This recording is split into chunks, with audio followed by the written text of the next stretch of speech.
नमस्कार प्रिय दर्शकों, आप लोगों को एक बार फिर से हमारा चैनल बुदा बेटा लेजिंग में बहुत बहुत दिल से स्वागत है।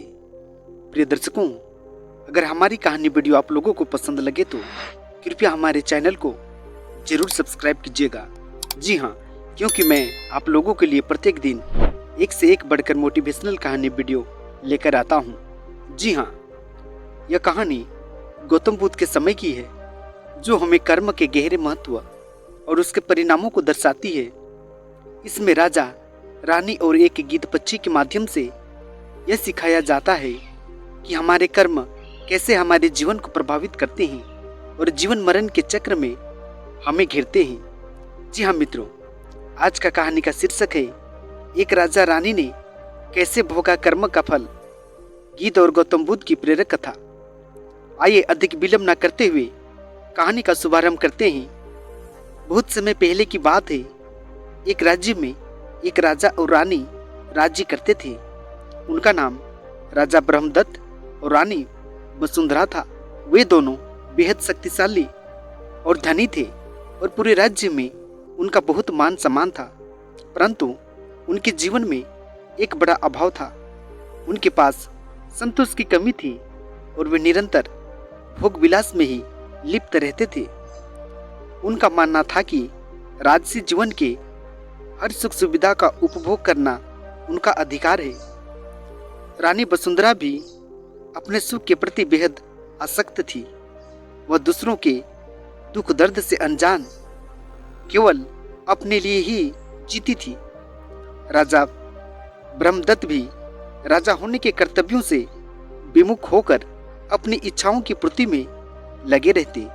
उनके राज्य में कई लोग भूख, गरीबी और बीमारी से पीड़ित थे, परंतु राजा और रानी को उनकी कोई चिंता न थी। गौतम बुद्ध उस समय संसार में करुणा और धर्म का संदेश फैलाने के लिए घूम रहे थे।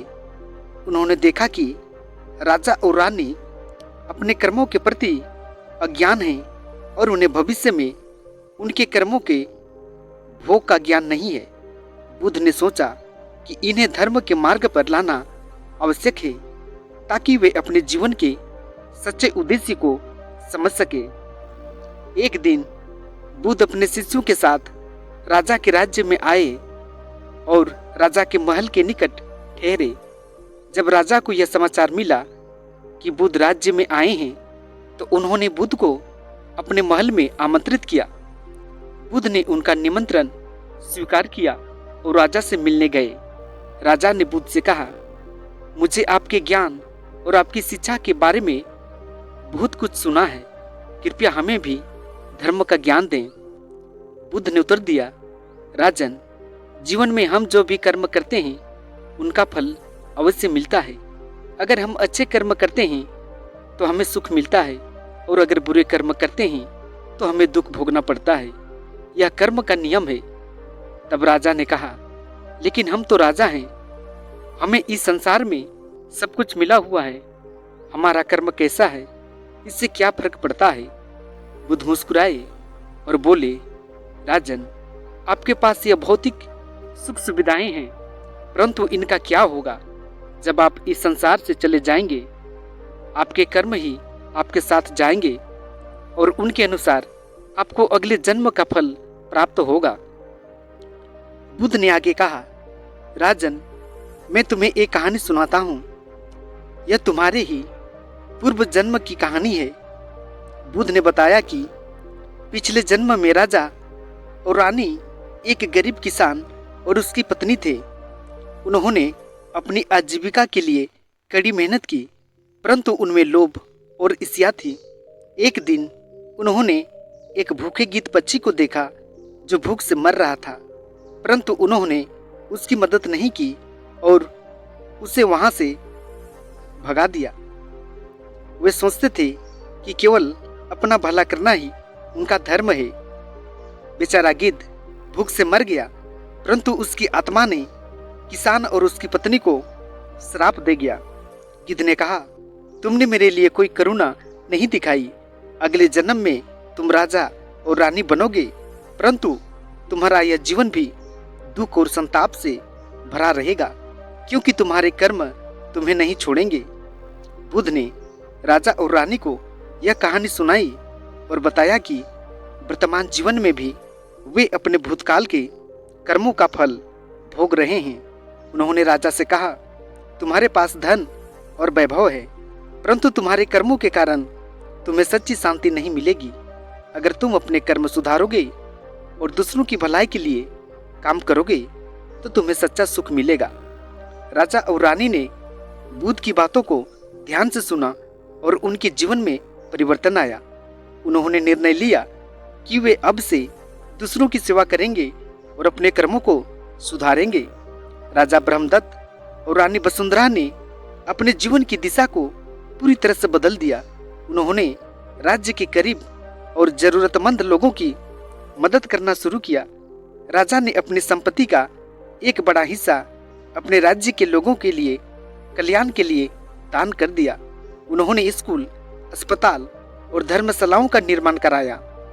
रानी ने भी अपने राज्य जीवन के भोग विलास से दूर रहकर साधारण जीवन जीना शुरू किया। धीरे धीरे उनके जीवन में शांति आने लगी। वे अब आत्मिक रूप से संतुष्ट महसूस करने लगे। उन्होंने यह समझ में आ गया था कि सच्चा सुख दूसरों की भलाई में है, न कि केवल अपने लिए संग्रह करने में। गिद्धपक्षी, जो पहले किसान और उसकी पत्नी से पीड़ित हुआ था, अब बुद्ध की कृपा से एक दिव्य रूप में पुनर्जन्म ले चुका था। उसकी आत्मा को भी शांति मिल गई थी, क्योंकि राजा और रानी ने अपने कर्म सुधार लिए थे। वह अब एक दिव्य प्राणी के रूप में स्वर्ग में वास कर रहा था और उसे किसी से कोई शिकायत नहीं थी। बुद्ध ने राजा और रानी को अंत में यह बताया कि जीवन में कर्म का गहरा महत्व है। हमारे हर छोटे बड़े कर्म का फल हमें अवश्य मिलता है। यदि हम अच्छे कर्म करते हैं तो हमारे जीवन में सुख और शांति आती है, और अगर बुरे कर्म करते हैं तो दुख और कष्ट हमारा पीछा नहीं छोड़ते। इस प्रकार राजा और रानी ने अपने जीवन के उद्देश्य को समझा और धर्म के मार्ग पर चलने का संकल्प किया। बुद्ध ने उन्हें आशीर्वाद दिया और वहां से चले गए।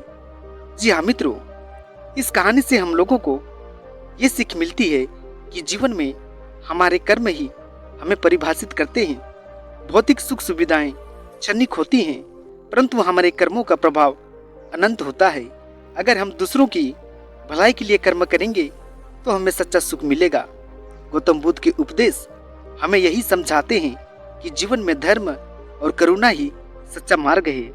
प्रिय दर्शकों, आज का छोटा सा प्यारा सा मोटिवेशनल कहानी वीडियो आप लोगों को कैसा लगा? मुझे उम्मीद है आप लोगों को जरूर पसंद आया होगा। वैसे दर्शक बंधु जो अभी भी हमारे चैनल में आकर हमारे चैनल को सब्सक्राइब नहीं कर रहे हैं, कृपया उन लोगों से मेरा अनुरोध है कि यथाशीघ्र हमारे चैनल को सब्सक्राइब करें और बेल आइकन को ऑन करें। जी हाँ मित्रों, आज का कहानी वीडियो में इतना ही। आप लोगों को बहुत बहुत धन्यवाद। नमस्कार।